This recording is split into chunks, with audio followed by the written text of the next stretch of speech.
Thanks to your hard work, we defied all the odds, and we won across the country. And we keep on winning, including just a few weeks ago in Alabama, where Maryland Lands helped flip a Trump district by close to 30 points, and a few weeks before that in New York's 3rd Congressional District, where we elected Tom Suozzi. We keep winning up and down the ballot. Thanks to you. But my message to all of you is this. Ignore the 3 Ps. Ignore pollsters. Ignore pundits. And ignore Politico. Drown them all out. Shut them out. Do not let them distract you from the next thing that each of you can be doing in this room to help re-elect President Biden and Vice President Kamala Harris. You see, we have 170 days until this critical election. 170 days left. 170 days for Hawaii to deliver, not just for Hawaiians, but for the American people. There's 3 commodities in elections. There's people, there's time, and there's money. I said this last night as well. You can always find a few more people, you can always raise a few more dollars, but the one thing you can't get back is time. So each and every one of you in this room has to use every day you can between now and November 5th to do everything possible to make sure that we not only deliver for Joe Biden and Kamala Harris, not only deliver for the Democratic Party, not only deliver for Hawaiians, but deliver for this great country. You see, just a few years back, I had a young activist say to me, when is the Democratic Party going to realize it's okay to lose an election to prove a point? The answer, of course, is never. We can never lose an election to prove a point. You see, in 2016, I remember having conversations with people. I'm sure there were folks here in Hawaii who felt the same, who said, you know, I'm not going to support Hillary Clinton, or I'm not going to vote for Hillary Clinton because I don't like her. Or I'm not going to vote for Hillary Clinton because I don't agree with her on every issue. And you know, on June 24th of 2022, I was sitting in my office in Washington, D.C., when that decision came down, the Dobbs decision at the Supreme Court, that stripped away the rights for millions of women and millions of people to make their own healthcare decisions. And I flashed back to those conversations with people in our own party who decided they were going to let perfect be the enemy of good. You see, every election has consequences. Both good consequences and bad consequences. We live in a tale of 2 countries right now. And I want you to think of one state, Florida, as an example, run completely by Republicans, and think about what they're doing to make it harder for people to live their lives.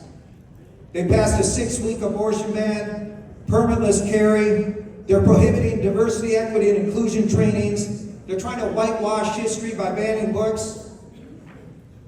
This is the bad consequence when you elect people who don't share our values to office.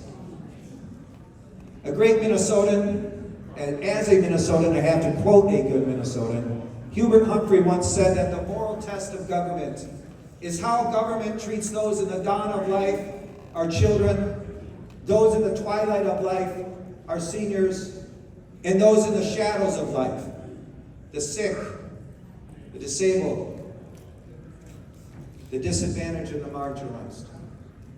On every single count, the Republican Party has failed this moral test. And as Republicans try to push people out of the conversation and make it harder for people to live their lives, there's states like my home state of Minnesota that are working to improve people's lives, to strengthen communities, and to build more inclusive spaces.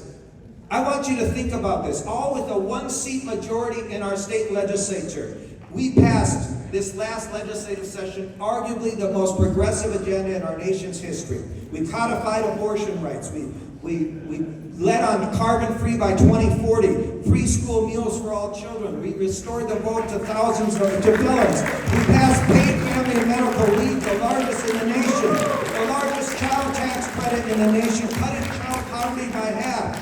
Legalized gender-affirming care, making us a trans refuge state. $1 billion investment in affordable housing. Legalized recreational use cannabis. Made Juneteenth a state holiday. We banned conversion therapy and so much more. I don't say that to all of you in this room to brag. I'm from Minnesota, we don't brag very often, but what I would say is I want to remind all of you in this room, even in a blue state like Hawaii, right, that the impossible is always possible, especially when you are willing to stand up and fight for the world you hope to live in. You see, power is fleeting. We don't know when we will have power again. So why not use the power we have when we have it to make the biggest difference we can for as many people as we can? What good is political power if you sit on it? You see, I know many of you in this room feel the same way I do. Someone who's worked in politics for 34 years and worked hard to get Democrats elected to office. I know what the Republicans will do when they get in office, but what has disappointed me over the years is when we work so hard to get Democrats elected and they get up there and the first lens they see things through is their own re-election, right? We need people in office who are going to use the power when they have it to lift up as many people and change as many people's lives as possible. That's what we're doing.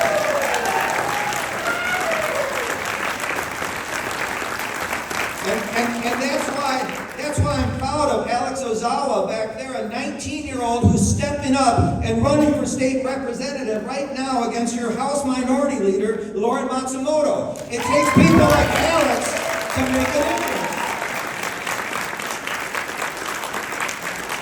Alex understands the mission, right? He knows that it takes all of us to step up, to fight back and build power together. Now, we have the tendency as a Democratic Party to be the Eeyore party. Oh, woe is me, the half glass full, right? The sky is falling. This Democrat's too old, this Democrat's too young, this Democrat's too progressive, this Democrat's too conservative. You know, we've got to stiffen our spine, hold our head up, and be proud to be Democrats. We have to do that. All of us. We are a big tent. Every single one of you belong in this room and in this big tent of ours.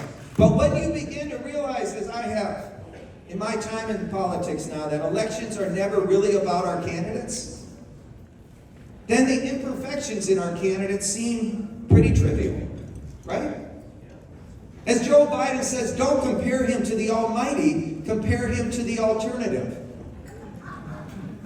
That's true.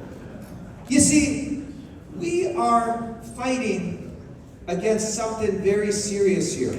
And when we let one thing about a candidate turn us off, we're not realizing what the full stakes of this election are. Now look, I love Joe Biden. I'm privileged that I get to spend a lot of time with our president. But in this upcoming election, in this rematch between Joe Biden and Donald Trump, you don't have to love Joe Biden to vote for Joe Biden. You just need to love democracy and love the rule of law, because that's what's at stake.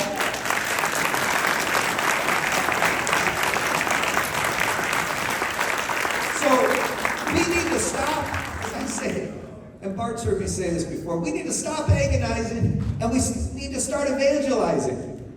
Right? Stop wringing your hands. Let's get out there and tell this story, this amazing story of Joe Biden and Kamala Harris. There has been no president or vice president in my lifetime, in the history of this nation, that has done more to improve people's lives than Joe Biden and Kamala Harris. Think about this for a moment. They saved our economy from a post-COVID recession. They passed the largest infrastructure and jobs bill in a generation, the largest climate bill in history. They appointed the most number of judges, including the first black woman to the U.S. Supreme Court, Ketanji Brown Jackson.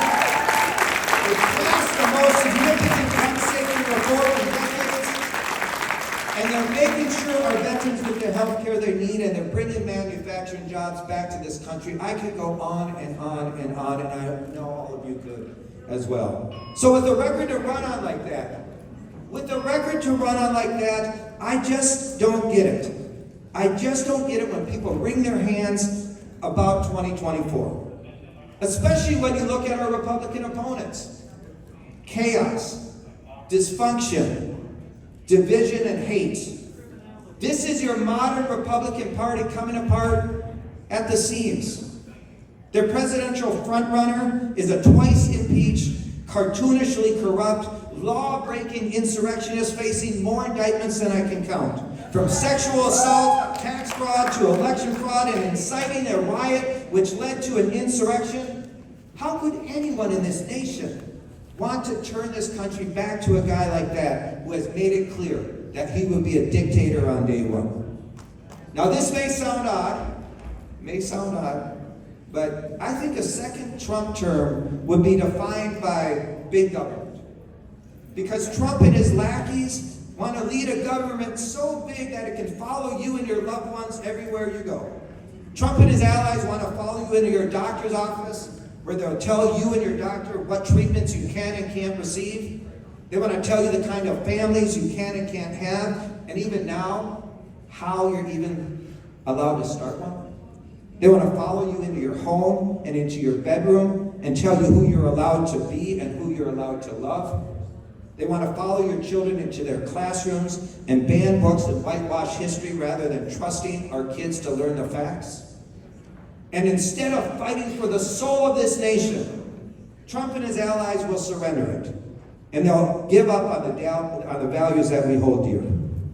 You see, in their MAGA America, Republicans are above the law and can assault our democracy with impunity. In MAGA America, elections are fair if Republicans win and stolen if Republicans lose. And in MAGA America, the United States turns its back on our fellow democracies and stands with blood-drenched tyrants like Vladimir Putin on the world stage. That's what we're up against, folks. Think about it for a moment. Because every election cycle, there are people like me. I'm sure you've heard it from Adrian and others, party chairs all over the country. This is the most important election of our lifetime. How many of you heard that before? Yeah? I want you to think about it for a second. Take a deep breath and think about what November 6th looks like if we lose this election. That's what we're up against, folks. It's freedom versus fascism. It's democracy versus autocracy. It's our highest ideals versus our worst impulses. Those are the stakes of this election. And this is the perspective we cannot lose. You see, defeating Donald Trump in 2024 is not just a matter of political preference. It is a moral imperative. It's about standing up for truth, integrity, and the rule of law. It's about rejecting hate, division, and fear-mongering. It is about reclaiming the soul of our nation and reaffirming our commitment to the values that make America truly great. For years, 4 years of values of America that united all of us regardless of ideology, regardless of party, have now been ignored and thrown into the dustbin of history by Donald Trump and the Republican Party. You see, when Joe Biden, our president, talks about the soul of the country, these are the values he is talking about. Decency, compassion, standing up for the Constitution, respect for the rule of law, the belief that all people are created equal and should have equal opportunities, equality under the law and access to a fair judicial system, a government by the people, where citizens have the right to vote and participate in the political process, and a belief in the American dream, that through hard work and determination, anyone in this country can achieve success. And while we recognize we have yet to actually realize these values, these are the values nonetheless which are foundational to the American identity and have helped shape our country for over 246 years. So let me just say in closing here, I'm not here to win elections. People hear me say that and say, what the heck are you talking about? You're the vice chair of the DNC, chair of the DFL in Minnesota. You've done this your whole adult life. What do you mean you're not here to win elections? None of you in this room are here to win elections. It's not some sort of sport where we pat ourselves on the back and say, good, we won an election. Now what? As I said before, our job is to win elections. Winning is the beginning. Winning allows us to build power around the things we care about by electing people who share our values to office so they can pass good public policy, which is going to strengthen communities and improve people's lives. That's why you're here. What good is winning an election, as I said earlier, if we're not going to do something to make a difference? That's why you're here. That's why each and every one of you are here giving up your time. You care about making a difference in people's lives. My first boss in politics was this bushy-haired college professor named Paul Wellstone, who was a U.S. Senator from Minnesota. Many of you know him. You know, Paul used to say that politics is not just about the improvement of people's life, but he used to always say, too, that we all do better when we all do better. I think that should be the slogan of the Democratic Party, because the all in that matters. When we say all, we mean every single person. Not just Democrats, not just people who vote for us, but every person in this country and every person in this world, regardless of where they're from, who they love, what their background is, they deserve to have a champion standing up and fighting for them.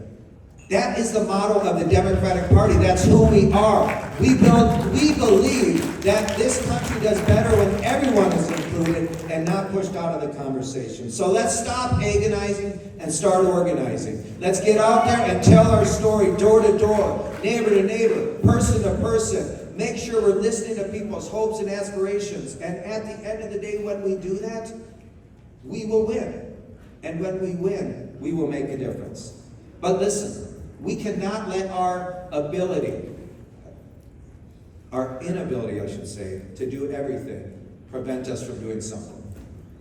I want you to think about that. I'm not here to ask you in these next 170 days to do everything. I'm not just asking each of you in this room to do something to help us win up and down the ballot. One thing can and will make a huge difference. In fact, it is the one certainty in politics.